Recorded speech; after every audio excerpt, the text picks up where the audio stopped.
talking about coaches who are loved. Dan Campbell. The Lions, I believe they're 2-11-1 this year, if I'm not mistaken. Just got their second win. They beat up the Arizona Cardinals pretty good. Cardinals were the top seed in the NFC until this weekend. Green Bay just usurped them. And a lot of that went to the fact that they were double-digit favorites against the Detroit Lions. Dan Campbell's players are still playing for him. And this, I'm going to juxtapose this with Urban. Dan Campbell is a no-nonsense guy, comes in. People made fun of him at his press conference for the biting of the kneecaps. Their roster isn't great. They've been ravaged with injuries, and they've traded away some players. They know that they're really not playing for the playoffs this year. They're playing to improve and to build culture and to build a team.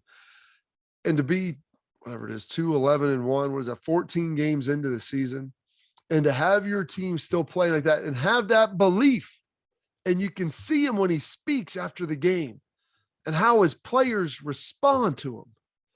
He has that locker room. Those guys would do anything for this guy. And even when they're losing, they're still trusting the process, which is hard because you need results eventually. But his team, the Detroit Lions, found a way to beat one of the best teams in the NFL. And I know the Cards are struggling a little bit, but they should have won that game. They have better talent. But Dan Campbell got his team ready to play. They believed in him. I wouldn't be surprised if they knock off another team or two in their last 3 games. There's a belief, there's a commitment about them, and you can hear it in their players' voices and how passionate they are about going and getting this thing. And so you juxtapose that to Urban. He ultimately gets fired by Shad Khan for cause. We'll see about that. I truly believe they'll come to some sort of settlement because I don't know if he'd be able to hold up fully in court firing him with cause once you get the legal side of it and everything that happened. But there was the Doyle hiring, the Tebow signing.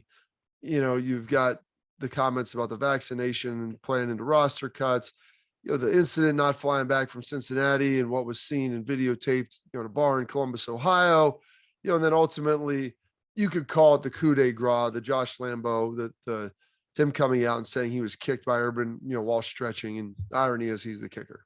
And the words that he even used to describe the specialists and everything. We live in a world now where, you can't say anything controversial. Well, the NFL, first of all, people will say that's an assault in the workplace violence.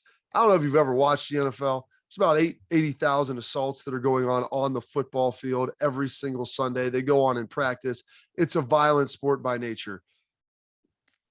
Kicking a grown man with the side of your foot when he's stretching. I mean, I'm not going to sit here and dive into that and act like I'm ultra offended by it. If it happened, it happened. If Josh Lambeau really had a problem, you stand up and you address him right there in front of the whole team and everybody else. If they thought it was egregious, we'll have your back.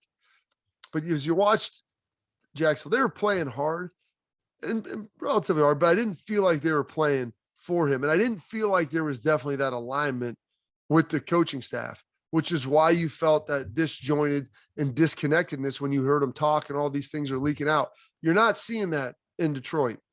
And the 2 situations are fairly similar. And I would even say in Jacksonville, it's a little better because you feel like you have your franchise guy. They swapped and brought in Jared Goff, and I don't think anybody was sitting here writing home saying, we've got our dude. He's played okay this year.